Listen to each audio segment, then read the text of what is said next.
Hello friends, ഇതാണ് Upputhode government UP school. ISROയിലെ സയന്റിസ്റ്റുമാര് വന്ന rocket വിക്ഷേപണം നടത്തിയത് ഇവിടെയാണ്. നമുക്ക് ഈ വീഡിയോയിലെ പ്രധാനപ്പെട്ട കാര്യങ്ങളൊക്കെ പെട്ടെന്നൊന്ന് കണ്ടു നോക്കിയിട്ട് വരാം.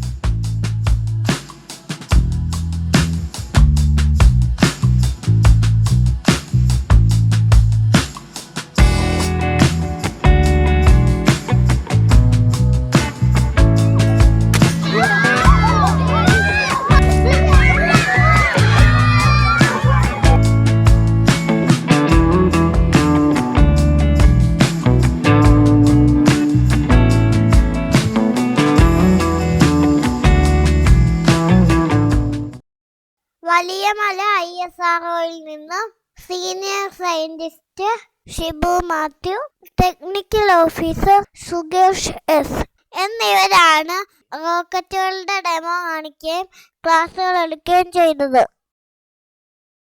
ഇവിടെ ഷിബു സാറും സുകേഷ് സാറും വസുദേവ് ചേട്ടായും കൂടെ എന്തൊക്കെയോ ചെയ്യുന്നുണ്ട്. നമുക്കതൊന്ന് നോക്കാം. റോക്കറ്റുകളുടെ ഡെമോ കാണിക്കാനുള്ള സാധനങ്ങളാണ് ഇവിടെ അവർ ഉണ്ടാക്കുന്നത്. ഷിബു സാറ് പേപ്പർ കെട്ടിയുള്ള അളവുകളെല്ലാം പറഞ്ഞു കൊടുക്കുന്നുണ്ട്. കുറച്ച് PVC പൈപ്പും പ്ലാസ്റ്റിക് കുപ്പികളൊക്കെ വെച്ചാണ് റോക്കറ്റിന്റെ ഡെമോ ഉണ്ടാക്കുന്നത്. വസുദേവ് ചേട്ടായി ആ പേപ്പറിൽ ആവശ്യമുള്ള പടങ്ങൾ വരച്ചെടുക്കുന്നുണ്ട്. ഉപ്പുതോട് ഗവൺമെന്റ് UP സ്കൂളിലെ 2024 ജനഗണമന എന്ന് പേരിട്ട സ്കൂൾ അങ്കണവാടി സംയുക്ത വാർഷികത്തിനാണ് കുട്ടികൾക്ക് വളരെ ഇഷ്ടപ്പെട്ട അറിവ് നൽകിയ ഈ ക്ലാസ് സംഘടിപ്പിച്ചത്. റോക്കറ്റിന്റെ വിമാനത്തിന്റെ ഒക്കെ പ്രവർത്തനം ഷിബു സാറ് നന്നായി വിവരിച്ചു തന്നു. ആ ക്ലാസ്സുകളും ഈ വീഡിയോയിൽ ചേർത്തിട്ടുണ്ട്. എല്ലാവരും ക്ലാസ്സുകൾ കാണണേ. സ്കൂളിൽ പഠിക്കുന്ന എല്ലാ കൂട്ടുകാർക്കും എന്തായാലും ഇത് ഉപകാരപ്പെടും. സുകേഷ് സാറ് കുപ്പികളും കൊണ്ടുള്ള റോക്കറ്റ് ഉറക്കാൻ വേണ്ടി സ്റ്റാൻഡൊക്കെ അവിടെ ഉണ്ടാക്കി വെക്കുന്നുണ്ട്. ഇത് കണ്ടോ, മേശ നിറച്ചും സാധനങ്ങൾ റോക്കറ്റ് ഉണ്ടാക്കാനുള്ള പൈപ്പുകള്, പേപ്പറുകള്, പശ, അങ്ങനെ ഒത്തിരി സാധനങ്ങൾ മേടിച്ച കൂടെ നിരത്തി വെച്ചേക്കുന്നത്. അവയൊക്കെ ചേർത്ത് ഒട്ടിച്ചാണ് റോക്കറ്റ് ഉണ്ടാക്കുന്നത്. ഇവരിതുണ്ടാക്കുമ്പോഴത്തേക്കും നമുക്ക് പുറത്തൊന്ന് പോയിട്ട് വരാം. വേറെ സ്കൂളിലുള്ള കൂട്ടുകാരെല്ലാം ഈ പ്രോഗ്രാം കാണാൻ വേണ്ടി വരുന്നുണ്ട്. നിങ്ങൾ അറിയുന്ന കൂട്ടുകാരൊക്കെ ഇതിലുണ്ടെങ്കിൽ അവർക്കൊക്കെ അയച്ചു കൊടുക്കണേ. ഈ സമയത്ത് സ്റ്റേജിലെ പ്രോഗ്രാം നടന്നുകൊണ്ടിരിക്കുമായിരുന്നു കേട്ടോ. ഒരു വ്യത്യസ്ത രീതിയിലാണ് ഉദ്ഘാടനം നടത്തിയത്. നമുക്കതൊന്ന് നോക്കാം. സാധാരണ പ്രോഗ്രാം ഒക്കെ എങ്ങനെയാണ് നമ്മൾ ഉദ്ഘാടനം ചെയ്ത് കണ്ടിട്ട് ചെയ്യുന്നവരെ? സാധാരണ എങ്ങനെയാ പരിപാടികളൊക്കെ ഉദ്ഘാടനം ചെയ്യുന്നത്? നിലവിളക്ക് കത്തിച്ച്, നാട മുറിച്ച്, അല്ലേ? അങ്ങനെയൊക്കെ പല രീതികളിലാണ്. എന്നാൽ ഇവിടെ നമ്മുടെ ബഹുമാന്യായ മെമ്പർ ഒരു പുതിയ രീതിയിലാണ് ഈ ഉദ്ഘാടന കർമ്മം നിർവഹിക്കുന്നത്. അതെങ്ങനെയാണെന്ന് നിങ്ങളോട് ഞാൻ പറയുന്നില്ല, അത് സർപ്രൈസ് ആയിട്ടിരിക്കട്ടെ, അല്ലേ? അതെ. നിറയെ കൂട്ടുകാരാണ് ആ പ്രോഗ്രാമിന് പങ്കെടുത്തത്. ക്ലാസ്സുകൾ കേൾക്കാൻ ISRO സയന്റിസ്റ്റിനൊപ്പം പ്രൊജക്റ്റ് ചെയ്യാനും അവർക്ക് കഴിഞ്ഞു. നമുക്കിനി ഉദ്ഘാടനം കാണാം. 2 റൗണ്ട് പിടിച്ചു. ബാക്കി ഈ ക്ലാസ്സിലേക്ക് ഒഴിക്കുവാണ്. എല്ലാവരും ക്ലാസ്സിലേക്കും അതിനടുത്തുള്ള സംഭവത്തിലേക്കും എന്താണ് കൈയടിക്കാൻ തോന്നുന്നില്ല ആർക്കും? എന്താ സംഭവിച്ചെന്ന് മനസ്സിലായോ?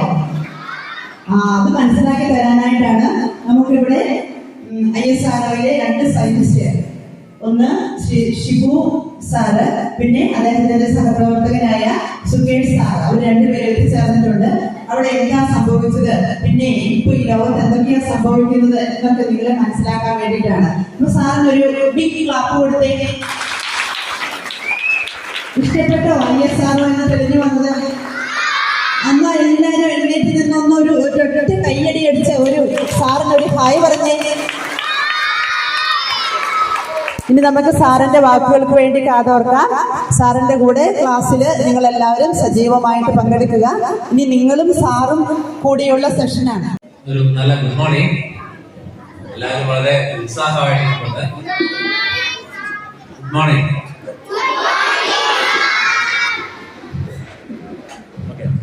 എന്റെ പേര് ഷിബു മാത്യു എന്നാണ്. ഞാൻ വിനോദിന്റെ ക്ലാസ്മേറ്റ് ആണ്. ഞങ്ങൾ ഒന്നിന്റെ സ്കൂളിൽ പഠിച്ചിരുന്നതാണ്.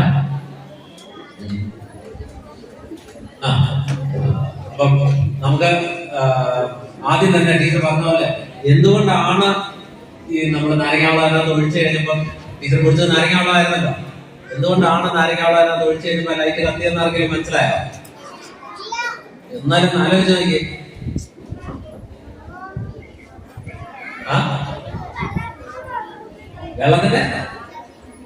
വെള്ളത്തിന്റെ ശക്തി കൊണ്ടല്ല. വെള്ളത്തിന്റെ ശക്തി കൊണ്ട് നമ്മൾ കറണ്ട് ഉണ്ടാക്കുന്നത്. പക്ഷെ ഇവിടെ ആ വെള്ളത്തിന്റെ ശക്തി അല്ല വന്നത്. വെള്ളത്തിന്റെ ശക്തി എന്ന് പറയുന്നത് ശരിയാണ്. കേട്ടില്ല? സെൻസർ അല്ല ആക്ച്വലി. ഞാൻ പറയാം, എളുപ്പം പറയാം, സമയം കളയട്ടെ. അതിനകത്ത് ആ ഗ്ലാസ്സിൽ നോക്കാന്നുണ്ടെങ്കിൽ രണ്ട് വയർ നീണ്ടു നിൽക്കുന്നതാണ് അല്ലേ? ഒരു പച്ച വയർ നീണ്ടു നിൽക്കുന്നതാണോ? ആ വയറിന്റെ അകത്ത് കറണ്ട് വന്ന് നിൽപ്പുണ്ട്. ടീച്ചറെ കുടിച്ചു കഴിഞ്ഞിട്ട് വെള്ളം അതിലേക്ക് ഒഴിച്ചു കഴിഞ്ഞപ്പോൾ വെള്ളത്തിലൂടെ കറണ്ട് കടന്നു പോയി. അപ്പൊ ഒരു സ്വിച്ച് ആയിട്ട് വർക്ക് ചെയ്തു. ആ സ്വിച്ച് ഓൺ ആയി കഴിഞ്ഞപ്പോൾ അതിനകത്തുള്ള ലൈറ്റ് കത്തി. വളരെ സിമ്പിൾ അല്ലേ? പക്ഷെ നമുക്കത് മനസ്സിലായില്ല എന്നുണ്ടെങ്കിൽ നമുക്കത് തോന്നത്തില്ലേ, മാജിക് ആണെന്ന് തോന്നത്തില്ലേ? ബേസിക്കലി എല്ലാം അത് തന്നെ. നമ്മൾ കാണുന്ന എല്ലാ മാജിക്കും, അന്തരീക്ഷത്തിൽ നിന്ന് ഭസ്മം എടുക്കുന്നതാണെങ്കിലും ആപ്പിൾ എടുക്കുന്നതാണെങ്കിലും മാജിക് എന്ന് തോന്നുന്ന എല്ലാ കാര്യങ്ങളും ബേസിക്കലി സയൻസ് ആണ്. ആ സയൻസ് പ്രിൻസിപ്പിൾ മനസ്സിലാക്കിയാൽ ഇതൊന്നും മാജിക് അല്ല, ഇതെല്ലാം നമുക്ക് പെട്ടെന്ന് മനസ്സിലാവുകയും ചെയ്യും. അതുപോലെയാണ് കാര്യങ്ങൾ. ഓക്കെ, അപ്പം ഇന്ന് ഞാനും എന്റെ കൊളീഗായിട്ടുള്ള സുകേഷും വന്നിരിക്കുന്നത് ISRO കുറിച്ച് നിങ്ങളോട് ബേസിക്കലി പറയാനല്ല. ISRO എന്ന് പറയുന്നത് നിങ്ങൾക്ക് അറിയാവുന്ന പോലെ ന്യൂസ് പേപ്പറിലും ഞങ്ങൾ റോക്കറ്റ് ഉണ്ടാക്കുന്നു, ഇഷ്ടംപോലെ സാറ്റലൈറ്റ്സ് വിടുന്നു എന്നുള്ളതെല്ലാം ശരിയാണ്. അതിലുപരിയായിട്ട് ഇന്ന് വന്നിരിക്കുന്നതിന്റെ ഉദ്ദേശം നിങ്ങളോട് പ്ലെയിൻ കണ്ടിട്ടുണ്ടോ? നിങ്ങൾ കണ്ടിട്ടുണ്ട്? പ്ലെയിൻ എങ്ങനെയാ പറക്കുന്നതെന്ന് അറിയാവോ? എങ്ങനെയാ? ഇങ്ങനെ വന്നു അല്ലെ? ആ പ്ലെയിൻ എന്തുമാത്രം വെയിറ്റ് ഉണ്ടാവുന്ന അറിയാം?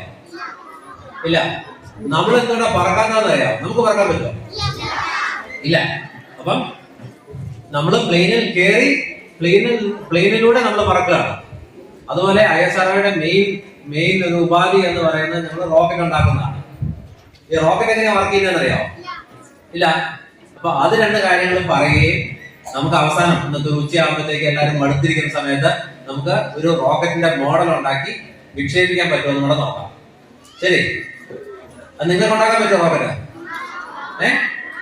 പഠിപ്പിച്ചാലോ? റോക്കറ്റ് ഉണ്ടാക്കുന്നത് എങ്ങനെയാണ് പഠിപ്പിച്ചാലോ? നോക്കാം. ശരി, അപ്പൊ ആദ്യം നമ്മള് ഒരു പ്ലെയിനിന്റെ മോഡൽ ഉണ്ടാക്കും, പിന്നെ ഒരു ഹെലികോപ്റ്ററിന്റെ മോഡൽ ഉണ്ടാക്കും. ഹെലികോപ്റ്റർ കിട്ടുന്നുണ്ടോ?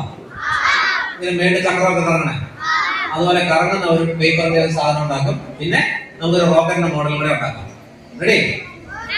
സമയം തുടങ്ങാം. ശരി, ഓക്കെ. കുറച്ച് ഗ്രൂപ്പായിട്ട് തിരിയാം. കാണാവോ? സ്ക്രീനിൽ കാണാവോ? കാണാൻ പറ്റുമോ? അപ്പം ഞാൻ ഓരോ പേപ്പർ തരാം. എല്ലാവരും ഓരോ പ്ലെയിൻ ഉണ്ടാകാമോ? എന്നിട്ട് നമുക്ക് അവസാനം നോക്കാം എത്ര ദൂരം പോകുന്നുള്ളത്, ആരെയാണ് ഏറ്റവും കൂടുതൽ നേരം എയറിൽ തമ്മിൽ നിൽക്കുന്നത് നോക്കാം. ശരി, അപ്പൊ എന്നാ പേപ്പർ പ്ലെയിൻ ഉണ്ടാക്കട്ടെ. എത്ര പേർക്ക് അറിയാം ഹെലികോപ്റ്റർ ഉണ്ടാക്കാനായിട്ട് പേപ്പർ കൊണ്ട്? ആർക്കും അറിയത്തില്ല? ശരി, അപ്പൊ അത് നോക്കാം നമുക്കെന്ന്. എത്ര പേർക്ക് അറിയാം റോക്കറ്റ് ഉണ്ടാക്കാനായിട്ട്? ശരി, സ്ക്രീനിൽ കാണാൻ പറ്റുന്നുണ്ടോ? കുറെ ഇരിക്കുന്നവർ കാണാവോ? ഓക്കെ, അപ്പം ആദ്യമായിട്ട് നമുക്ക് ഈ പ്ലെയിനിനെ കുറിച്ചൊക്കെ ജസ്റ്റ് ഒന്ന് നോക്കിയതിന് ശേഷം നമുക്ക് ഉണ്ടാകാം. ആ സമയത്ത് നമുക്ക് ഗ്രൂപ്പായിട്ട് തിരിക്കും. ഓക്കെ, മനുഷ്യന് എന്നും ഭൂമിയിൽ നിന്ന് പൊങ്ങി പറക്കണമെന്നൊരു ആഗ്രഹം ഉണ്ടായിരുന്നു. അപ്പൊ ഞാൻ ഈ പടത്തിൽ കാണിച്ചിരിക്കുന്നത് ആരെയാ കാണുന്നത്? ഒരു ആസ്ട്രോനോട്ട് ആണോ അതോ കോസ്മോനോട്ട് ആണോ? അത് തമ്മിലൊക്കെ വ്യത്യാസമുള്ള ആസ്ട്രോനോട്ടും കോസ്മോനോട്ടും തമ്മിൽ. റഷ്യയുടെയാണ്. അതെ, ആസ്ട്രോനോട്ട് എന്ന് പറഞ്ഞാല് US-ന്റെ ആണ്. ഇതൊരു സൂര്യാകാശ സഞ്ചാരിയാണ്, ഗഗനചാരി എന്ന് മലയാളത്തിൽ പറയുന്നത്. അയാൾ ഭൂമിയിൽ നിന്ന് മാറി നിൽക്കുന്നതായിട്ടാണ് കാണുന്നത്. ഓക്കെ, ഈ പറയുന്നത് എല്ലാ ഈ പടം കാണോ? എന്റെ കാണോ? കാണുന്നില്ല? ഞാനിത് താഴെ കാര്യങ്ങളൊക്കെ കാണാൻ പറ്റുമോ? അതുപോലെ ഗ്രീക്ക് മീതോളജിയില്, ഗ്രീക്ക് കഥകളില്, പഴയ ഗ്രീക്ക് പുരാണങ്ങളില് ഇക്കാറസ് എന്ന് പറയുന്ന ഒരാളെ കുറിച്ച് പറയുന്നത് കേട്ടിട്ടുണ്ടോ? ഇക്കാറസ് ആരും കേട്ടിട്ടില്ല? ഇക്കാറസ് എന്ന് പറയുന്നത് ഡെയ്ഡാലസ് എന്ന് പറയുന്ന ഒരു ആർക്കിടെക്റ്റിന്റെ മകനാണ്. ഈ ഡെയ്ഡാലസ് എന്ന് പറയുന്ന ആള് നമ്മുടെ നമ്മുടെ ആരാ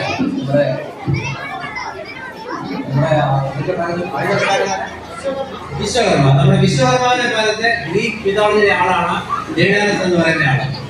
അദ്ദേഹം അവിടുത്തെ ഒരു രാജാവിന് വേണ്ടിയിട്ട് ഒരു മെയ്സ് ഉണ്ടാക്കി. മെയ്സ് എന്ന് പറഞ്ഞാൽ അറിയാമോ? എന്താണ്?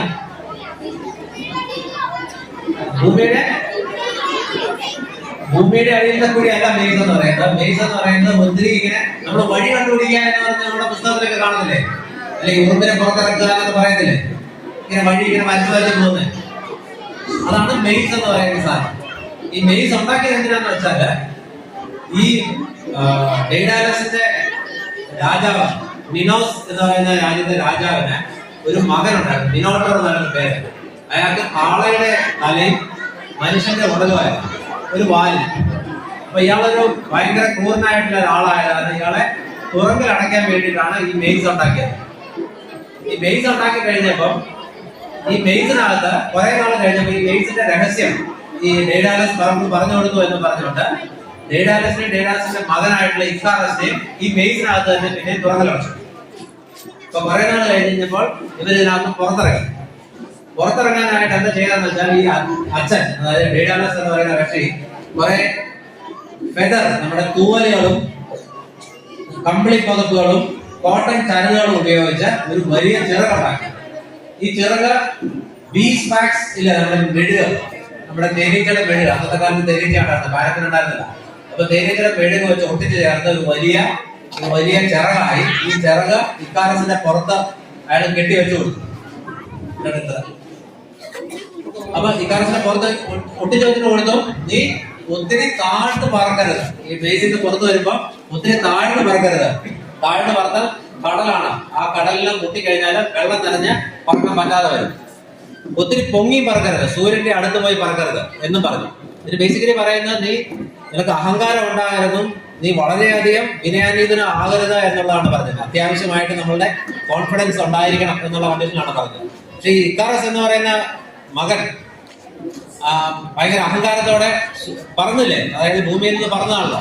അപ്പൊ ഭയങ്കര അഹങ്കാരത്തോടെ സൂര്യനോട് ചേർന്ന് പറന്നു കഴിഞ്ഞപ്പോൾ അയാളുടെ മെഴുകെല്ലാം, ബീസ് വാക്സ് എന്ന് പറഞ്ഞ ചൂടടിക്കുമ്പോൾ ഉരുകുന്ന ഒരു സാധനമാണ്. ആ മെഴുകെല്ലാം ഉരുകി ഇയാളുടെ ചിറക് ഉരുകി നാശമായി ഇയാൾ കടലിൽ വീണു. ഓക്കെ, അതിന്റെ ഓർമ്മയ്ക്കായിട്ട് ഇക്കാറിൻ എന്ന് പറയുന്ന ഒരു ദ്വീപ് ഇപ്പോഴും ഗ്രീസിന്റെ അടുത്തുണ്ട്. അപ്പം പുരാണങ്ങളിൽ തന്നെ നോക്കാമെന്നുണ്ടെങ്കിൽ, നമ്മുടെ പുരാണങ്ങളിലാണെങ്കിലും ഗ്രീക്ക് പുരാണങ്ങളിലാണെങ്കിലും എല്ലായിടത്തും മനുഷ്യന് പറക്കാൻ, അതായത് ഭൂമിയിൽ നിന്നും മേളിലേക്ക് പോകാനായിട്ടുള്ള ആഗ്രഹം വളരെ വളരെ സ്ട്രോങ് ആയിട്ട് കാണാവുന്നതാണ്. ഇതിന്റെ ഒരു എക്സാമ്പിൾ ആണ് ഞാൻ അടുത്ത പടത്തിൽ കാണിച്ചിരിക്കുന്നത്. ഒന്ന് നമ്മളുടെ പുരാണങ്ങളിൽ പറഞ്ഞിരിക്കുന്ന പുഷ്പവിമാനമാണ്. പുഷ്പവിമാനത്തെ കുറിച്ച് കേട്ടിട്ടുണ്ടോ? ആരെയാ പുഷ്പവിമാനം?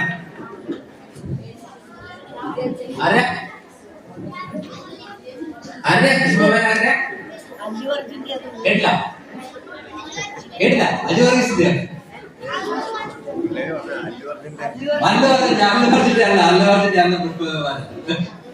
കുബേരൻ എന്ന് പറയുന്ന രാജാവിനെ കുറിച്ച് കേട്ടിട്ടുണ്ടോ?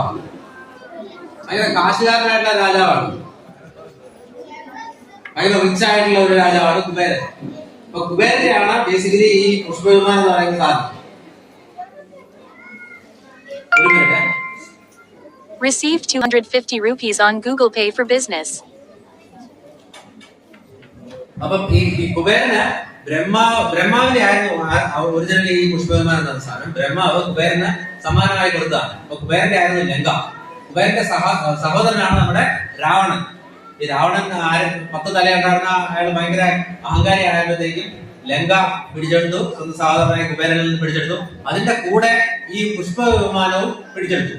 അപ്പൊ അതാണ് പുഷ്പവിമാനത്തിന്റെ കഥ. അപ്പൊ സീതയെ തട്ടിക്കൊണ്ട് പോകുന്നതൊക്കെ ഈ പുഷ്പവിമാനത്തിലാണ്. അന്നേരമാണ് നമ്മുടെ ജടായു രാവണനെ തടയുകയും ജടായുവിന്റെ ഒരു ചിറക് വെട്ടി ഇടുകയും ഈ ചിറക് വന്ന് വീണത് ചടയമംഗലം എന്ന് പറയുന്ന സ്ഥലത്താണ്. അവിടെ ഒരു ജടായുവിന്റെ ഒരു പ്രതിമയൊക്കെ ഉണ്ട്. നിങ്ങൾ എവിടെയും തിരുവനന്തപുരമൊക്കെ പോകണമെങ്കിൽ അവിടെ കാണാവുന്നതാണ്. അപ്പം അതൊരു പുരാണ കഥയാണ്. അപ്പൊ ആ പുരാണങ്ങളിൽ തന്നെ ഇതുപോലത്തെ വായുവിലൂടെ സഞ്ചരിക്കാവുന്ന ഒരു വസ്തു എന്നുള്ള ആ ഒരു ചിന്ത ആളുകളുടെ മനസ്സിലുണ്ടായിരുന്നു. ഇത് കൂടാതെ സൂര്യൻ തേരിലാണ് പോയിക്കൊണ്ടിരുന്നത്. സൂര്യദേവൻ തേരിലാണ്, ഇന്ദ്രനും തേരാണ്. പക്ഷെ അതും ഈ പുഷ്പവിമാനം തമ്മിലുള്ള ഡിഫറൻസ് എന്ന് പറഞ്ഞാൽ തേര എന്ന് പറയുന്നത് കുതിര വലിച്ചോണ്ട് പോകുന്ന വണ്ടിയായിട്ടാണ് നമ്മൾ സങ്കല്പിക്കുന്നത്. മറ്റേത് ഒരു സ്വയം ചലിക്കുന്ന വണ്ടിയായിട്ടാണ് നമ്മൾ പുഷ്പവിമാനം പറയുന്നത്. ഇതെല്ലാം കഴിഞ്ഞ ഒരു 1400-കളില് നമ്മുടെ ചൈനയിലെ വുഹാൻ എന്ന് പറയുന്ന ഒരു ചൈനീസ് രാജാവിന്റെ ഒരു എംപ്ലോയി, പുള്ളിക്ക് ഒരു ആഗ്രഹം ഒന്ന് പറക്കണം. അപ്പൊ ഈ ചൈനക്കാരെന്നൊക്കെ പറയുന്ന വളരെ വുഹാൻ എന്ന് പറയുന്ന ചൈനീസ് എംപററിന്റെ ഉദ്യോഗസ്ഥൻ അങ്ങേർക്ക് ഒരു പറക്കണമെന്ന് മോഹമുണ്ടായിട്ട് പുള്ളി ഒരു കസേരയുടെ അകത്ത് കുറെ റോക്കറ്റുകൾ, നമ്മുടെ ഈ ഉത്സവത്തിനൊക്കെ കത്തിക്കുന്ന വാണം കണ്ടിട്ടില്ലേ, റോക്കറ്റുകൾ മേളിലേക്ക് പോയി പൊട്ടുന്ന സാധനമൊക്കെ, അതുപോലെ ഒരു 1043 റോക്കറ്റുകൾ, വലിയ റോക്കറ്റുകൾ ഉണ്ടാക്കി കസേരയുടെ ചുറ്റും കെട്ടിവെച്ചു. അത് കഴിഞ്ഞിട്ട് അയാളുടെ കൃത്യന്മാരോട് പറഞ്ഞു ഇത് തീ കൊടുത്തിട്ട് നിങ്ങൾ ഓടി പൊക്കോളാൻ പറഞ്ഞു. അപ്പൊ 1047 വരെ അയാളുടെ ചുറ്റും നിന്ന് ഇതിനെല്ലാം തീ കൊടുത്തിട്ട് കൃത്യന്മാർ ഓടിപ്പോയി. ബേസിക്കലി പുരാണം പറയുന്ന അനുസരിച്ചാണെന്നുണ്ടെങ്കിൽ വലിയൊരു പൊട്ടിക്കുന്ന ശബ്ദം കേട്ടു. പിന്നെ ഇങ്ങനെ കണ്ടിട്ടില്ല എന്ന് പറയുന്നത്. അപ്പൊ ആദ്യത്തെ ഒരു ഗഗനസഞ്ചാരി എന്ന് പറയാവുന്ന അയാൾ ജീവിച്ചോ മരിച്ചോ എന്ന് അറിഞ്ഞുകൂടാ ഒരാള് എന്ന് പറയുന്നത് വുഹാൻ എന്ന് പറയുന്ന ചൈനീസ് ഉദ്യോഗസ്ഥനാണ്. ഓക്കെ, അതിനുശേഷം ഒരു 17-ാം നൂറ്റാണ്ടായപ്പോഴത്തേക്കും ഇത് പടം കാണുന്നില്ല, ലിയോണാർഡോ ഡാവിൻസി എന്ന് പറയുന്ന ഇറ്റലിയിലെ ഒരു ശാസ്ത്രജ്ഞൻ, ചിത്രകാരൻ എന്നൊക്കെ പറയാവുന്ന ഒരു മനുഷ്യൻ, അയാള് സെൽഫ് പവേർഡ് ആയിട്ട് പറക്കാവുന്ന 2-3 യന്ത്രങ്ങളുടെ മോഡൽ ഉണ്ടാക്കി. ഒന്ന് ഒരു ഓർണിത്തോപ്റ്റർ എന്ന് പറയുന്ന സാധനം, അല്ലെങ്കിൽ അതായത് ചിറകുകളുള്ള സാധനം. ചിറകുകൾ ഇങ്ങനെ വീശി നമ്മുടെ പക്ഷിയൊക്കെ പറക്കുന്ന പോലെ പറന്നു പോകാനുള്ള ഒരു യന്ത്രമായിരുന്നു താഴെ കാണുന്ന സാധനം. ഒരു പക്ഷി പോലത്തെ സാധനം.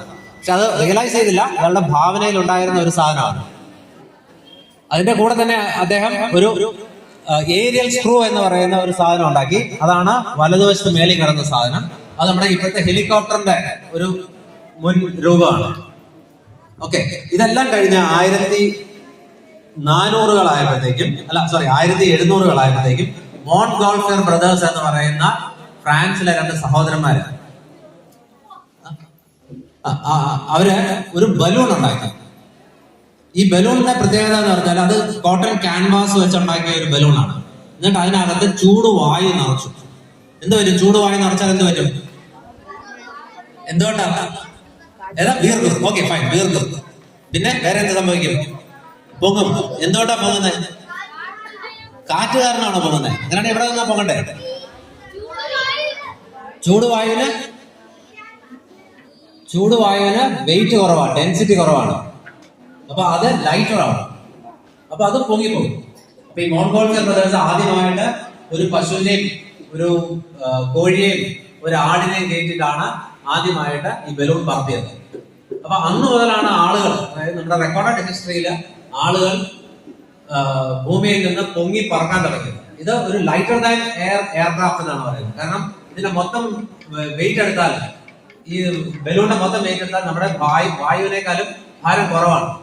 ഇതേ പ്രിൻസിപ്പിൾ അനുസരിച്ചാണ് നമ്മുടെ കപ്പൽ പൊങ്ങി കിടക്കുന്നത്. ആരെങ്കിലും ആലോചിച്ചിട്ടുണ്ടോ കപ്പൽ എന്തുകൊണ്ടാ പൊങ്ങി കിടക്കുന്നത്? ആലോചിച്ചിട്ടുണ്ടോ? ഇല്ല. കപ്പല് ഇരുമ്പ് കൊണ്ടല്ല ഉണ്ടാക്കിയേക്കണേ, അല്ലെ? ഇരുമ്പ് നമ്മൾ വെള്ളത്തിലിട്ടാ പൊങ്ങി കിടക്കുവോ? ഇല്ല. പിന്നെ എങ്ങനെയാ കപ്പൽ പൊങ്ങി കിടക്കണേ? കപ്പല് വെള്ളത്തിൽ കിടക്കുമ്പോൾ അതിന് ഒരു എംപ്റ്റി സ്പേസ് ഉണ്ട്. കപ്പല് ഡിസ്പ്ലേസ് ചെയ്യുന്ന, അതായത് കപ്പല് വെള്ളത്തിൽ മുങ്ങുമ്പോൾ കുറച്ച് വെള്ളത്തിനെ അത് ഡിസ്പ്ലേസ് ചെയ്യും. കുറച്ച് വെള്ളം തള്ളി മാറ്റത്തില്ലേ? ആ തള്ളി മാറ്റുന്ന വെള്ളത്തിന്റെ വെയിറ്റ് എന്ന് പറയുന്നത് ഈ കപ്പലിന്റെ വെയിറ്റിനേക്കാളും കൂടുതലാണ് എന്നുണ്ടെങ്കിൽ കപ്പൽ പൊങ്ങിക്കിടക്കുമെന്നാണ് പറയുന്നത്. അതേ സെയിം പ്രിൻസിപ്പിൾ തന്നെയാണ് ഇവിടെ വരുന്നത്. എയർ ഇത്രയും ലൈറ്റർ സാധനം ആയതുകൊണ്ടാണ് ഇത് പോകുന്നത്. പിന്നീട് നമ്മൾ ഇപ്പൊ റീസെന്റ് ആയിട്ട് ഇപ്പൊ മൂന്നാറിലെ ഹോട്ട് എയർ ബലൂൺ ഉണ്ട്. അതായത് നമ്മളെ മീതയിൽ വാതകം വെച്ച് കത്തിച്ച് നമുക്ക് കയറി നിൽക്കാവുന്ന വലിയ ചൂരപ്പട്ടയുണ്ട്. അവിടെ നമ്മൾ മേളിലേക്ക് കാറ്റടിച്ച് കയറ്റിയാൽ, ചൂട് കാറ്റടിച്ച് കയറ്റിയാൽ ഈ ബലൂൺ ഇങ്ങനെ വീർത്ത് വരും, അത് പൊങ്ങി നിൽക്കുകയും ചെയ്യും. ഓക്കെ, അപ്പൊ അതാണ് ഒരു ലൈറ്റർ ദാൻ എയർക്രാഫ്റ്റ് എന്ന് പറയുന്നത്. ഇതിന്റെ ഒരു എക്സ്റ്റൻഷൻ ആണ് അടുത്ത ഒരു സാധനം. ഇത് കാണാൻ പറ്റുമെന്ന് എനിക്കറിയത്തില്ല. സെപ്ലിൻ എന്ന് പറയുന്നതാണ്. അതായത് നമ്മുടെ ഇപ്പൊ ഈ ഒരു ഗ്രൗണ്ടിന്റെ ഇത്രയും വലിപ്പത്തിന് വലിയ ഒരു സ്ട്രക്ചർ ഉണ്ടാക്കും, ഒരു ഇരുമ്പിന്റെ കൂടുണ്ടാക്കിയിട്ട് ആ കൂടിനകത്ത് അന്നത്തെ കാലത്ത് ഹൈഡ്രജൻ നിറയ്ക്കും. ഹൈഡ്രജൻ എന്ന് പറയുന്നത് എയറിനേക്കാളും വളരെ വെയിറ്റ് കുറഞ്ഞ ഒരു വാതകമാണ്. അങ്ങനെ വന്നു കഴിയുമ്പോൾ ഇത് തന്നെ പോകും. അതിന്റെ പുറകില് നമ്മൾ 2 പ്രൊപ്പല്ലർ പോലത്തെ സാധനം, റഡാർ പോലത്തെ സാധനം വെച്ചാൽ നമുക്ക് എതിരെ വേണമെങ്കിലും പോകാം. അപ്പൊ 1-ാം ലോക മഹായുദ്ധത്തിന്റെ കാലത്തും 2-ാം ലോക മഹായുദ്ധത്തിന്റെ കാലത്തും ഇത് യൂസ് ചെയ്ത ആളുകൾ ജർമ്മനിയിൽ പല സ്ഥലത്തും ട്രാവൽ ചെയ്തിട്ടുണ്ട്. പക്ഷെ ഹൈഡ്രജൻ ഒരു കുഴപ്പമുണ്ട്. ഹൈഡ്രജൻ പെട്ടെന്ന് തീ പിടിക്കുന്ന ഒരു സാധനമാണ്. 1947 ആയപ്പോഴത്തേക്കും ഇതുപോലത്തെ ഒരു സെപ്ലിൻ എന്ന് പറയുന്ന സാധനം, ഹിൻഡൻബർഗ് എന്നാണ് എന്റെ പേര്, അത് ആളുകൾ ഇറങ്ങിക്കൊണ്ടിരുന്ന സമയത്ത്, നമ്മള് ഒരു പോസ്റ്റെ കെട്ടിയിട്ട് വള്ളം കെട്ടിയിട്ട് ഇറങ്ങുന്ന പോലെയായിരുന്നു, ഇറങ്ങിക്കൊണ്ടിരുന്ന സമയത്ത് തീ പിടിച്ചു. മൊത്തം 97 പേരുള്ളതിനകത്ത് 35 പേരും മരിച്ചുപോയി, ഈ തീപിടുത്തത്തിൽ മരിച്ചുപോയി. അതിനുശേഷം ഇതുപോലത്തെ വണ്ടികൾ ഉണ്ടാക്കിയിട്ടില്ല. പക്ഷെ ഇപ്പോൾ കേസിനകത്ത് ഹൈഡ്രജന് പകരം ഹീലിയം എന്ന് പറയുന്ന ഒരു വാതകം യൂസ് ചെയ്ത് ഇതുപോലത്തെ ലൈറ്റർ ദാൻ എയർ ബ്ലിംബ് എന്ന് പറയും, ബ്ലിംബ് ഉണ്ടാക്കുന്നുണ്ട്. പക്ഷെ അതൊരു റിക്രിയേഷണൽ പർപ്പസിന് വേണ്ടിയിട്ട് മാത്രമാണ്. ഒന്നാമത് ഹീലിയം എന്ന് പറയുന്ന സാധനം ഭയങ്കര കോസ്റ്റ്ലി സാധനമാണ്, അതിപ്പം അവൈലബിൾ അല്ല നാട്ടിൽ. അപ്പൊ അതുകൊണ്ട് ഇതൊരു റിക്രിയേഷണൽ വെഹിക്കിൾ മാത്രമായിട്ടിരിക്കുകയാണ്. ഇനി അടുത്തതാണ് ഏറ്റവും വലിയ സാധനം. ഇത് ബേസിക്കലി എന്താ സാധനം അറിയാമോ? കാണാമോ? എയറോപ്ലെയിൻ. ആദ്യത്തെ പ്ലെയിൻ ആണ്. ആരാ ഉണ്ടാക്കിയെന്ന് അറിയാമോ? Wright brothers. അവരുടെ പേരെന്തൊക്കെയാ? Wright brothers is fine. Wilbur റൈറ്റും ഓർവെൽ റൈറ്റും ഇവർ രണ്ടും സൈക്കിൾ മെക്കാനിക്കൽ എഞ്ചിനീയേഴ്സ് ആയിരുന്നു. ബേസിക്കലി പറഞ്ഞാല് അവര് ഒരു pedal powered self lifting aeroplane ഉണ്ടാക്കി. ഇതാണ് എനിക്ക് തോന്നുന്നു 1905 ആദ്യമായിട്ട് ഇത് കിറ്റി ഹോക്ക് എന്ന സ്ഥലത്ത് ഇത് പറന്നു പൊങ്ങിയത്. അതിനുശേഷം വന്ന എയർഫീൽഡിൽ, അതായത് എയറോപ്ലെയിൻ ഫീൽഡിൽ വന്ന ചേഞ്ച് എന്ന് പറഞ്ഞാൽ ഭയങ്കര ഡ്രാസ്റ്റിക്കാണ്. നോക്കാന്നുണ്ടെങ്കിൽ ഏറ്റവും മേളിൽ കാണുന്ന ഏറ്റവും വലിയ പ്ലെയിൻ ആണ് 787 ഡ്രീം ലൈനർ എന്ന് പറയുന്ന പ്ലെയിൻ ആണ്. അത് കഴിഞ്ഞിട്ട് ഒരു SU-35 എന്ന് പറയുന്ന ഒരു ഫൈറ്റർ ജെറ്റ് ആണ്. ഏറ്റവും അഡ്വാൻസ്ഡ് ആയിട്ടുള്ള പ്ലെയിനുകളാണ്. ഒന്ന് SR-71 ബ്ലാക്ക് ബേർഡ് എന്ന് പറയുന്ന ഒരു റിക്കോണൈസൻസ് എയർപ്ലെയിൻ ആണ്. പിന്നെ ഏറ്റവും വലിയ ചരക്ക് വിമാനം എന്ന് പറയുന്ന AN-225 മൈറ എന്ന് പറയുന്ന ഒരു റഷ്യൻ എയർപ്ലെയിൻ ആണ്. ഇപ്പൊ യുക്രൈൻ വാറിനകത്ത് ബോംബിട്ട് നശിപ്പിച്ചു എന്ന് പറയപ്പെടുന്ന ഒരു പ്ലെയിൻ ആണ്. ഇതുപോലെ തന്നെയാണ് ഹെലികോപ്റ്ററിന്റെ കേസ്. ഹെലികോപ്റ്റർ എല്ലാവരും കണ്ടില്ലേ? ഓക്കെ. അപ്പം വേറെ ഡിഫറെന്റ് ടൈപ്പ് ഓഫ് പ്ലെയിൻ ആണ്. ഇത് പ്രൊപ്പല്ലർ വെച്ച് കറങ്ങുന്ന പ്ലെയിൻ ആണ്. അതിന്റെ മുമ്പിലോട്ട് വലിയ ഫാൻ ഉണ്ട്. ഈ ഫാൻ കറങ്ങുമ്പോൾ കാറ്റ് പുറകോട്ട് തള്ളുമ്പോൾ പ്ലെയിൻ മുന്നോട്ട് പോവുകയും ചെയ്യും, പൊങ്ങുകയും ചെയ്യും. ഈ സാധനം എന്ന് പറയുന്നത് ഗ്ലൈഡറാണ്. നമ്മൾ പേപ്പർ വെച്ചൊക്കെ ഉണ്ടാക്കത്തില്ലേ, നമ്മൾ റോക്കറ്റ് ഉണ്ടാക്കുന്നതെന്നൊക്കെ പറയത്തില്ലേ, അത് ബേസിക്കലി ഒരു ഗ്ലൈഡറാണ്. ഇനി ആരെങ്കിലും ആലോചിച്ചത് ഇത് എങ്ങനെയാ പൊങ്ങി നിൽക്കുന്നതെന്ന്? ഇത്രയും വെയിറ്റ് ഉള്ള ഒരു സാധനമാണ്. എന്തുകൊണ്ടാണ് ഇത് പൊങ്ങി നിൽക്കുന്നതെന്ന് ആരെങ്കിലും ആലോചിച്ചിട്ടുണ്ടോ? എന്തുകൊണ്ടാ? കേട്ടില്ല? അതാ ഞാൻ ചോദിച്ചത്, എങ്ങനെ നിൽക്കണേ? കാറ്റുകൊണ്ട് എങ്ങനെ നിൽക്കണേ? കാറ്റുകൊണ്ടാണെന്നുള്ള ശരിയായ സംബന്ധിച്ചു. എങ്ങനെയാ കാറ്റുകൊണ്ട് നിൽക്കണേ? ഓക്കെ. ഈ ഒരു പ്ലെയിൻ നിൽക്കണമെന്നുണ്ടെങ്കിൽ അതിന് ലിഫ്റ്റ് എന്ന് പറയുന്ന സാധനമുണ്ട്. അതായത് പ്ലെയിൻ ഒരു വെയിറ്റ് ഉണ്ട് താഴത്തേക്ക്, അല്ലെ? അപ്പൊ ഏത് സാധനം നമ്മളിപ്പോ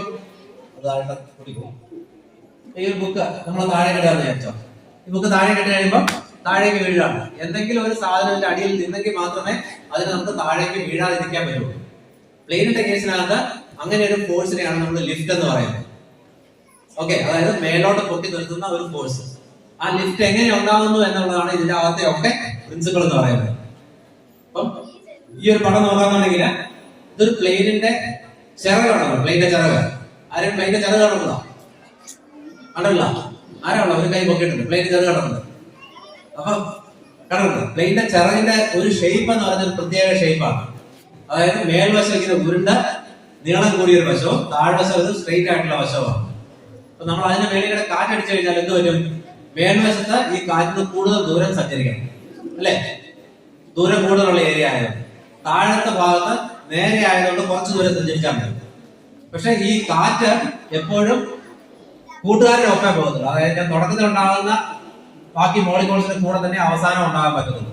അപ്പൊ ഈ മേളികളെ പോകുന്ന കാറ്റ് കുറച്ച് സ്പീഡിൽ തന്നെ ഒഴുകേണ്ട വരും ഇതിന്റെ മേളികളെ.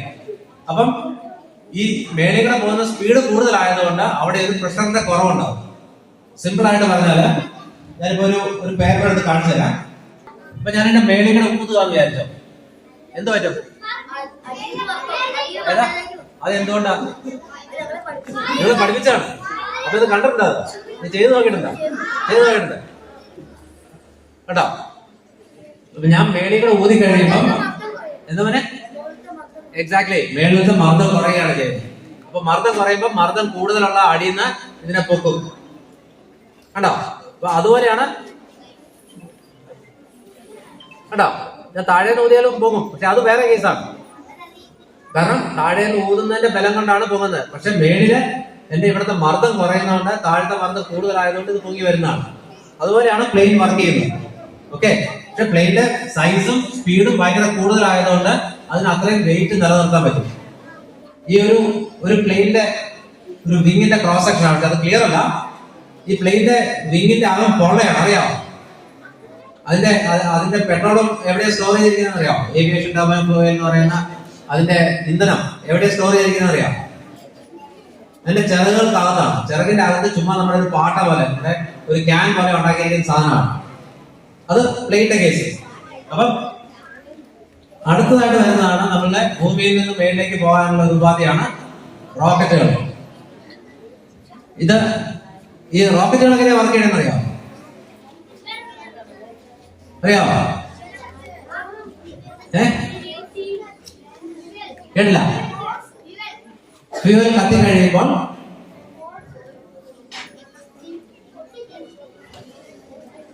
നമ്മുടെ ബലൂൺ നിറച്ചു കഴിഞ്ഞിട്ട് അതിന്റെ കാറ്റ് തുറന്നു വിട്ടാൽ എന്ത് പറ്റും? പറക്കും. അതെന്തുകൊണ്ടാ പോകുന്നത്?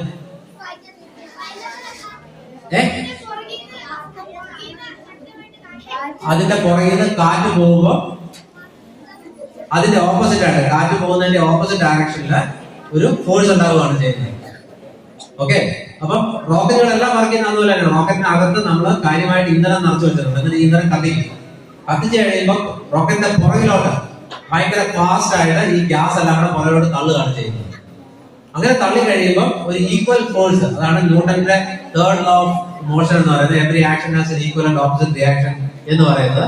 ആ പുറകിലോട്ട് പോകുന്ന ഫോഴ്സ് കാരണം ഈ റോക്കറ്റ് മുമ്പിലോട്ട് പോവുകയാണ് ചെയ്യുന്നത്. അപ്പൊ ഇത് കഴിയുമ്പോൾ നമ്മൾ റോക്കറ്റ് ഉണ്ടാക്കാൻ നോക്കുകയാണ്. വെള്ളം വെച്ച് നമുക്ക് ഇതുള്ള റോക്കറ്റ് ഉണ്ടാക്കി വിടാമെന്ന് നോക്കാം. ഓക്കെ, അപ്പൊ എന്റെ മെയിൻ ഉദ്ദേശം ഒരു ക്ലാസ് എടുക്കുക എന്നുള്ളതല്ല, ആ റോക്കറ്റ് ഉണ്ടാക്കുന്ന സിസ്റ്റം നിങ്ങളെ കൊണ്ട് ഉണ്ടാക്കിക്കുക എന്നുള്ളതാണ്. അപ്പൊ ഇത് നമുക്ക് പെട്ടെന്ന് പറഞ്ഞു പോകാം. അപ്പൊ ഒരു കാര്യമാണ് ചോദിക്കട്ടെ, ഇനി ഈ റോക്കറ്റും പ്ലെയിനും തമ്മിലുള്ള വ്യത്യാസം അറിയാം? അപ്പൊ നമ്മള് രണ്ട് മെക്കാനിസം പറഞ്ഞു ഭൂമിയിൽ പൊങ്ങി പോകാനായിട്ടല്ലോ. ഒന്ന് പ്ലെയിന്, ഒന്ന് റോക്കറ്റ്. റോക്കറ്റും പ്ലെയിനും തമ്മിലുള്ള വ്യത്യാസം അറിയാമോ? രണ്ടും വർക്ക് ചെയ്യുന്ന ഓൾമോസ്റ്റ് ഒരേ പ്രിൻസിപ്പിൾ വെച്ചിട്ടാണ്. പക്ഷെ റോക്കറ്റിനകത്ത് അതിന് കത്താനുള്ള ഇന്ധനം കത്തണം എന്നുണ്ടെങ്കിൽ രണ്ട് സാധനം വേണം. ഒന്ന് ഒരു ഓക്സിഡൈസറും ഫ്യൂവലും. നമ്മള് വിറക് മാത്രം വെച്ച് കഴിഞ്ഞാൽ തീ കത്തത്തില്ല. വിറകിനകത്ത് നമ്മൾ ഊതുകകളെ വേണം, അല്ലെങ്കിൽ നമുക്ക് വായു കൂടെ ഉണ്ടെങ്കിൽ മാത്രമേ തീ കത്തത്തുള്ളൂ. അപ്പൊ ഈ രണ്ട് സാധനങ്ങളും റോക്കറ്റിനകത്ത് ഇൻബിൽഡ് ആണ്. അത് തന്നെ ക്യാരി ചെയ്തുകൊണ്ട് പോകണം. അപ്പൊ അത് വായു ഇല്ലാത്തതും റോക്കറ്റ് വർക്ക് ചെയ്യാൻ പറ്റും. പക്ഷെ വേറെ പ്ലെയിനിനകത്താണെന്നുണ്ടെങ്കിൽ അതിന്റെ ഫ്യൂവൽ മാത്രമേ ക്യാരി ചെയ്യുള്ളൂ.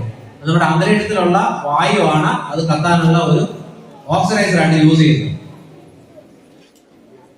ഇനി നമുക്കിനി ക്ലാസ് നിർത്താം. എന്താ പറയുക, റോക്കറ്റ് ഉണ്ടാക്കാൻ നോക്കിയാലോ? അപ്പൊ അതിനു മുമ്പായിട്ട് എന്നോട് പറഞ്ഞ എല്ലാവർക്കും പ്ലെയിനൊക്കെ ഉണ്ടാക്കാൻ അറിയാമെന്ന് പറഞ്ഞു. എല്ലാവരുടെ കയ്യിൽ പ്ലെയിനൊക്കെ ഇരിപ്പുണ്ട്, ഉണ്ട്. അപ്പൊ ഓൾറെഡി എല്ലാവരും ഉണ്ടാക്കി. അപ്പൊ ഞാൻ പ്ലെയിൻ ഉണ്ടാക്കാൻ പഠിക്കേണ്ട കാര്യമൊന്നുമില്ല. ആർക്കെങ്കിലും അറിയാൻ പാടില്ലാത്തതുണ്ടോ? എത്ര പേരുണ്ട് അറിയാൻ പാടില്ലാത്തവര്? ഓരോരുത്തരോരുത്തരുടെ പൊങ്ങി വരികയാണല്ലോ. ശരി, ഇത്തരം പേർക്ക് പ്ലെയിൻ ഉണ്ടാക്കാൻ പഠിപ്പിച്ചു കൊടുക്കാവോ? 10 മിനിറ്റ്. പേപ്പർ ഉണ്ടോ? ഈ അറിയാൻ പാടില്ലാത്തവരെ പേപ്പർ ഉണ്ടോ? അങ്ങനെ പേപ്പറൊക്കെ ഉണ്ടോ? പേപ്പർ അറിയാൻ പാടില്ലാത്ത ആൾക്ക് കൊടുക്കുക.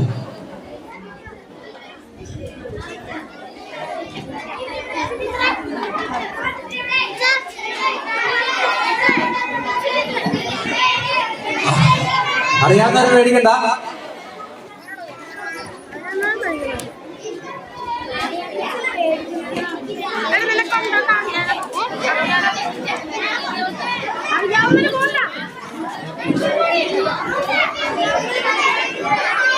റെഡിയാണോ?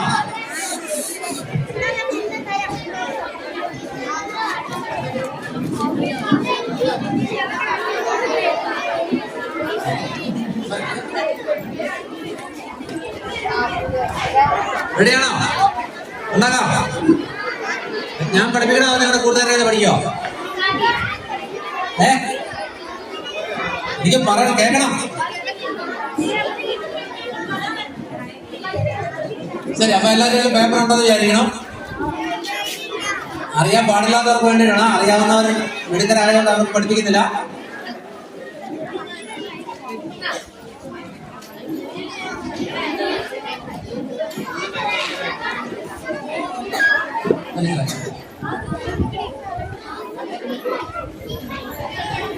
ഓരോ ഗ്രൂപ്പിൽ ഓരോന്ന് കൊടുത്താൽ ശരി. അപ്പൊ തുടങ്ങട്ടെ.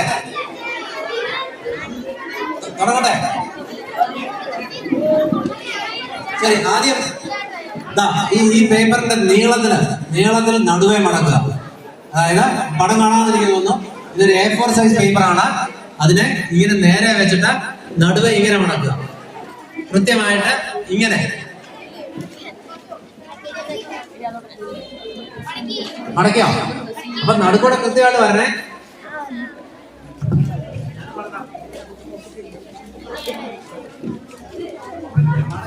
അത് നിവർത്തുക. അപ്പൊ നടുക്കൂടെ ഒരു മടക്കുണ്ടാവും.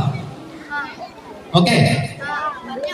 എന്നിട്ട് അതിന്റെ മുകളിൽ നിന്ന് അതിന്റെ കോർണേഴ്സ്, അതിന്റെ മൂലകൾ രണ്ടും ഇതിന്റെ ഈ മടക്ക് വരെ മടക്കുക.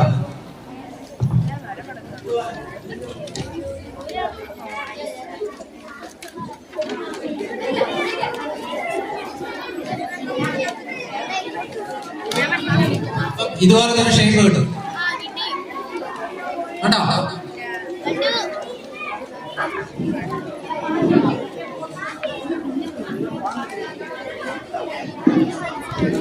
അടയ്ക്കാം. അപ്പൊ ഇതൊരു ഷേപ്പായി അല്ലേ?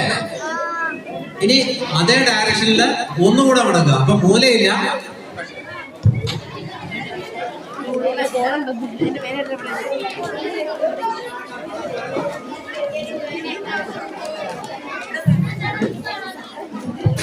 ഒരു സൈഡ് മടക്കാണ്ടോ? എല്ലാം മടക്ക് വരെ വരാവുള്ളൂ. നടുക്കത്തെ മടക്ക് വരെ വരാവുള്ളൂ.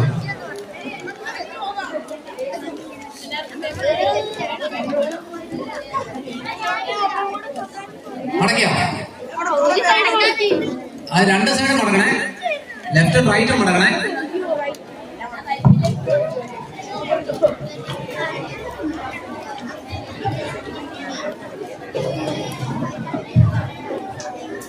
മടക്കിയോ? എന്നിട്ട് നമ്മൾ ആദ്യം മടക്കിയ മടക്കില്ലേ, ഏറ്റവും നടുക്കോടെ മടക്കിയ മടക്ക്, അതിനകത്തൂടെ ഇങ്ങനെ നടുക്കോട്ട് മടക്കുക. അപ്പൊ ഇങ്ങനത്തെ ഒരു ഷേപ്പ് കിട്ടും. ഈ മടക്കുകളെല്ലാം അകത്തായിരിക്കും, പുറം വളരെ പ്ലെയിൻ ആയിരിക്കും. ഓക്കെ.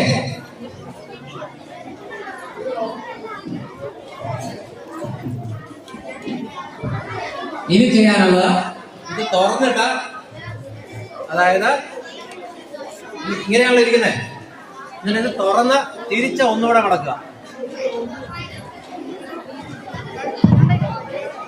ഇത് തുറന്നിട്ട് ഇതിന്റെ മടക്ക് അടുത്ത ഈ സൈഡ് വരെ വരത്തക്ക രീതിയിൽ കൃത്യമായിട്ട് മടക്കി വെക്കുക. കാണോ? ഇനി അത് തിരിച്ചു മടക്കി.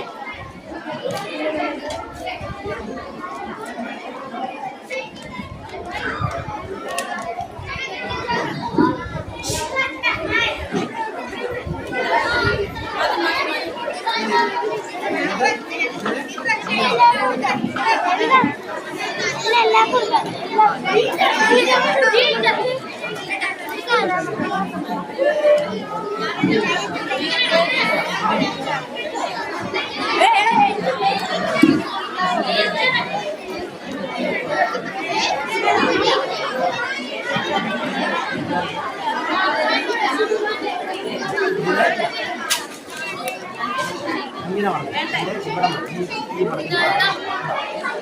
ഇങ്ങനെ വന്നില്ല ഈ സൈഡും അതുപോലെ മാറും.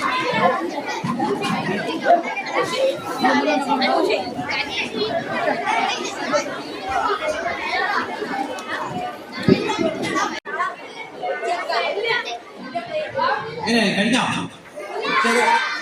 ഒരു കുഴപ്പമുണ്ടോ?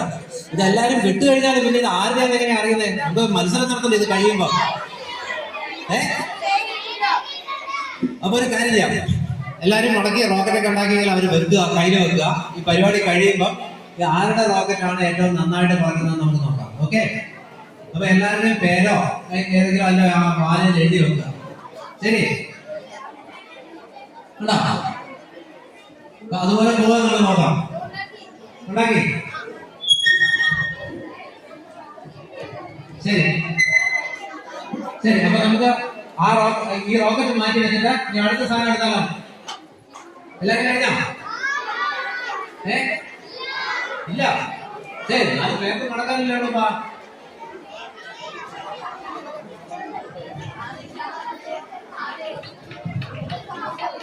ശരി, ഓക്കെ. അപ്പൊ ഒരു കാര്യം പറയാം, ഈ റോക്കറ്റ് ഉണ്ടാക്കുമ്പോൾ ഇതിനകത്ത് ഒരു കാര്യം ശ്രദ്ധിക്കാനുള്ള, ഇതിന്റെ ഫ്രണ്ടിലാണ് വെയിറ്റ് വരാനുള്ളത്. അതുകൊണ്ടാണ് നമ്മളിവിടെ മൂർച്ച കൂട്ടി മടക്ക് കൂടുതലായിട്ട് വരുന്നത്. പുറകില് ഇതിന്റെ സ്റ്റെബിലിറ്റിക്ക് വേണ്ടിയിട്ടുള്ള വിങ്ങാണ്. ഓക്കെ, അപ്പൊ അതനുസരിച്ച് നോക്കി ചെയ്യുക. ഇത് നമുക്ക് അടുത്ത ഒരു ചെറിയ സാധനം ഉണ്ടാക്കാം, ഒരു ഹെലികോപ്റ്റർ പോലത്തെ സാധനം. അറിയില്ല, ഇതുപോലൊരു സാധനം. ഇത് കാണോ? കാണോ? ഇത് ഞാൻ മേളിൽ ഇട്ട് എഴുതുണ്ടാവും. കാണോ? ഇറങ്ങി താഴെ വരും.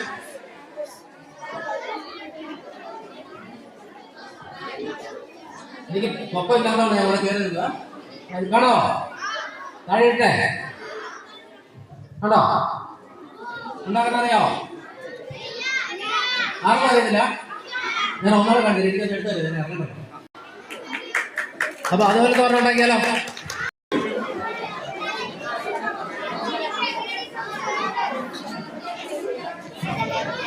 അപ്പം നമുക്ക് നേരത്തെ ഉണ്ടായിരുന്ന പേപ്പറിന്റെ 8 എല്ലാവർക്കും വേണ്ട, എല്ലാവർക്കും പേപ്പർ വേണ്ട. ആ പേപ്പർ മുറിച്ച് തരും. ഇത്രയും വലിപ്പമുള്ള കഷ്ണം മതി പേപ്പർ. അതിനെ നീളത്തിൽ പറയും. അങ്ങനെയാണ്.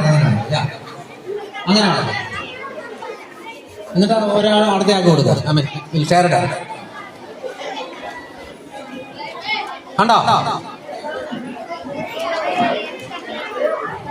എല്ലാവരും കൈ കിട്ടിയോ? കിട്ടിയില്ലേ? എന്താ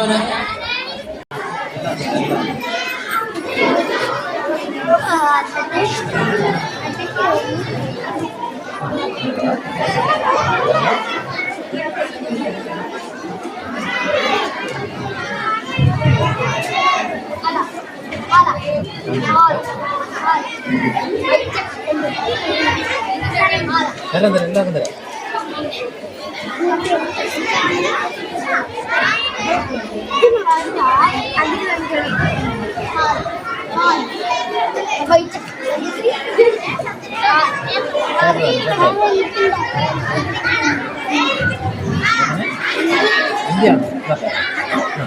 ഇനി ആർക്കാ കിട്ടാത്തല്ലേ?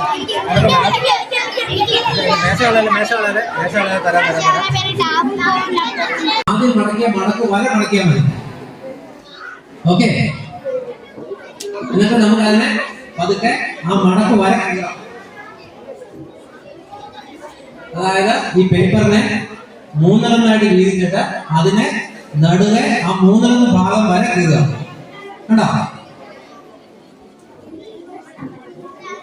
കണ്ടല്ലോ? ഇനി മറ്റേ വശത്ത് അതിന്റെ അടുത്ത സൈഡിൽ നിന്ന് ഈ 1/3 ലെങ്ത് അപ്രോക്സിമേറ്റ്ലി കണക്ക് കൊടുക്കുക. ഓക്കെ, അല്ലെങ്കിൽ ഒരു വിരൽപ്പാട്, ഇപ്പൊ മടക്കി കഴിഞ്ഞ ഒരു വിരൽപ്പാട് അകലത്തില് എന്റെ തടവരയുടെ ദൂരത്തില് ഒരു മടക്കണ്ട. അതും കീറാനുള്ള മടക്കാണ്. ഒരു പരിധി വരെ കീറിയാൽ മതി, അതിനെ ഒരു മടക്കുണ്ടാകുക. കേട്ടോ? അപ്പം ഇങ്ങനെ ഇരിക്കും. എന്നിട്ട് ഈ പേപ്പറിനെ 3 മടക്കുക. ഓക്കെ, അതായത് നമുക്ക് ഇതിന്റെ സൈഡിൽ നിന്ന്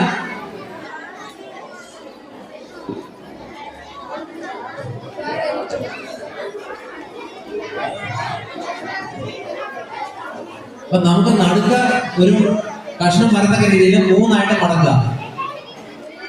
കണ്ടോ? എന്നിട്ട് ഈ താഴത്തെ സ്ഥലത്ത് നിന്ന് ഔട്ടർ ആയിട്ട് ചെയ്യുന്ന ഈ ആദ്യത്തെ മടക്ക് വര കീറുക. മൊത്തം കീറരുത്, 2 സൈഡിൽ നിന്ന്. അപ്പൊ ഇങ്ങനെയാവും. 2 സൈഡിൽ നിന്ന് മടക്കിയാൽ നമുക്ക് ഇങ്ങനെ കിട്ടും. കാണോ? ശരി. എന്നിട്ട് ഈ 2 ആയിട്ട് മടക്കിയില്ല, 2 സൈഡിൽ നിന്ന് മടക്കില്ലേ, അതിനെ നമ്മൾ മടക്കി നല്ല നീറ്റായിട്ട് ടൈറ്റായിട്ട് മടക്കുക. എന്നിട്ട് അതിന്റെ താഴ്ന്ന വശത്തുനിന്ന് ഈ ചെറിയ മണ്ണ് വന്ന വശത്തുനിന്ന് ചെറുതായിട്ട് 2-3 പ്രാവശ്യം മടക്കുക.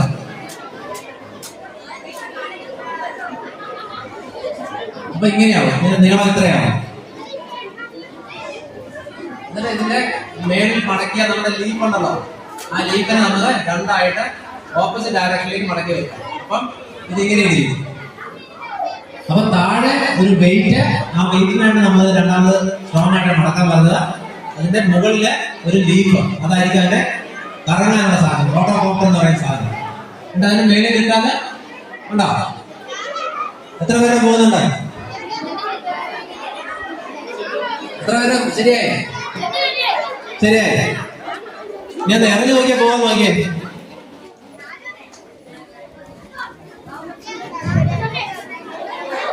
ശരിയായോ? ശരിയായില്ല? നീ ഒന്നും ചെയ്തില്ലല്ലോ, പിന്നെ എങ്ങനെയാ? ഇത് കഴിയുമ്പോ ഞാൻ ഉണ്ടാക്കി തരാം. കണ്ടോ? അപ്പൊ ഇവരൊന്ന് പഠിപ്പിച്ചു കൊടുത്തേ. ഇവരൊന്ന് പഠിപ്പിച്ചു കൊടുത്തേ. ആ പൊക്കത്തെ നമുക്ക് പൊക്കമില്ല, പറഞ്ഞത് കാര്യമാണ്. ശരി, അപ്പം ഇതെല്ലാവർക്കും മനസ്സിലായെന്ന് തോന്നുന്നു. ഇനി അടുത്തതാണ് നമ്മുടെ അട്രാക്ഷൻ. ഒരു വാട്ടർ റോക്കറ്റ് ഉണ്ടാവും. എത്ര പേര് കണ്ടിട്ടുണ്ട് വാട്ടർ റോക്കറ്റ്? ഉണ്ടാക്കാനായിട്ട് ഒരു കുപ്പി വെള്ളത്തിൽ നിന്ന് വിടാനായിട്ട്. ശരി, ഇതിനകത്ത് നമുക്ക് ഇതുപോലത്തെ ഒരു സാധനമാണ് ഉണ്ടാക്കിയെടുക്കാനുള്ളത്. പൈപ്പ് കൊച്ചു പിള്ളേരെ കൊണ്ട് ഉണ്ടാക്കാൻ പറ്റത്തില്ല. അപ്പം ഹൈസ്കൂൾ UP ഹൈസ്കൂൾ പിള്ളേരെ നമുക്ക് നോക്കാം. അതിൽ ആർക്കാണ് അത്യാവശ്യം പൈപ്പ് ഒട്ടിക്കാനും പൈപ്പ് പിടിപ്പിക്കാനും സ്ക്രൂ ചെയ്യാനും അറിയാവുന്ന ആരൊക്കെയുണ്ട്? ഓ, എല്ലാവർക്കും അറിയാം. ബാക്കിയുള്ള സ്കൂളിലുള്ളവർക്കും പറയാം, പാർട്ടിസിപ്പേറ്റ് ചെയ്യാവുന്ന.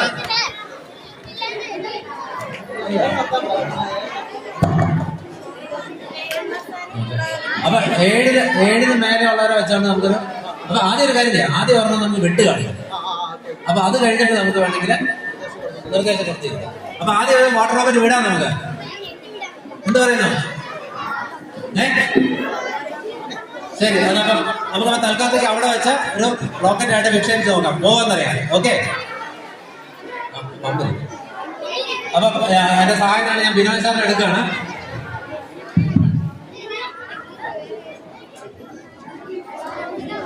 ആദ്യം പറഞ്ഞ് നിങ്ങൾ സാമ്പിൾ ഒന്ന് ചെയ്ത് കാണിക്കും.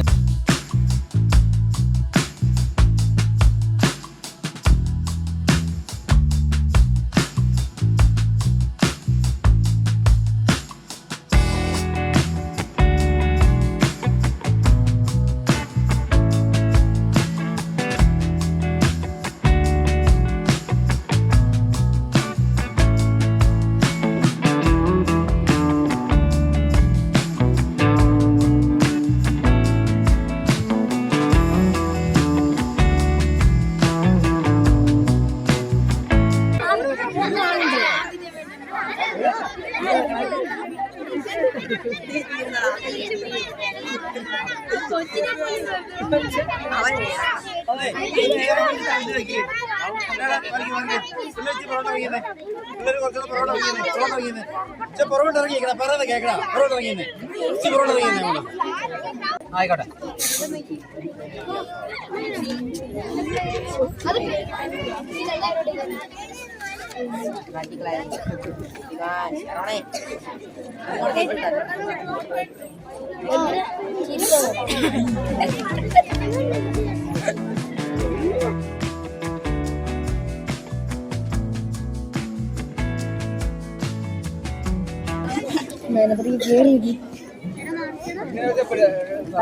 അപ്പൊ ഇത് പൊങ്ങോ നോക്കിയാലോ?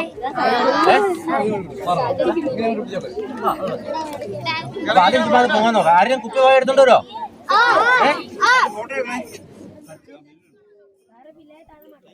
നമ്മുടെ സൈക്കിളിനൊക്കെ കാറ്റടിക്കുന്ന എയർ പമ്പില്ല, അത് വെച്ചിട്ട് കാറ്റടിച്ചാലേ വാട്ടർ റോക്കറ്റ് പൊങ്ങിപ്പോളൂ.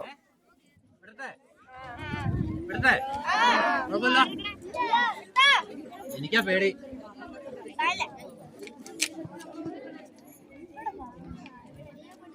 പൊട്ടിത്തെറിക്കാൻ നോക്കണേ.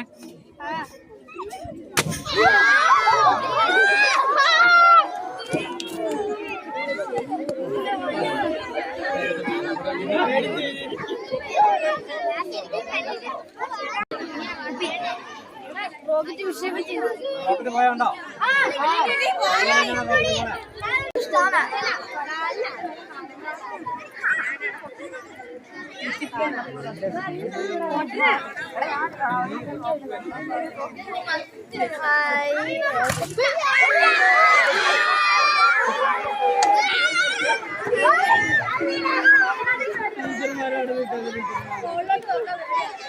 ഞങ്ങൾ ISRO എന്ന് വരുന്നതാണ്. എൻ്റെ പേര് ഷിബു മാത്യു എന്നാണ്. സുരേഷ്. ഞങ്ങൾ ഇവിടുത്തെ ബിനോദ് സാറിൻ്റെ ക്ഷണം സ്വീകരിച്ച് ഈ സ്കൂളിൽ കുട്ടികൾക്ക് ശാസ്ത്രത്തെക്കുറിച്ച് പറയാനും അവർക്കൊരു ശാസ്ത്ര അവബോധം ഉണ്ടാക്കാനുമായിട്ട് വന്നതാണ്. ഇവിടെ വന്നതിന് ശേഷം വന്ന കുട്ടികളുടെ റെസ്പോൺസ് കണ്ടിട്ട് വളരെ സന്തോഷമുണ്ട്. എല്ലാവരും വളരെ ഇൻട്രസ്റ്റഡ് ആയിട്ട് എല്ലാ കാര്യങ്ങളിലും പാർട്ടിസിപ്പേറ്റ് ചെയ്യുന്നു.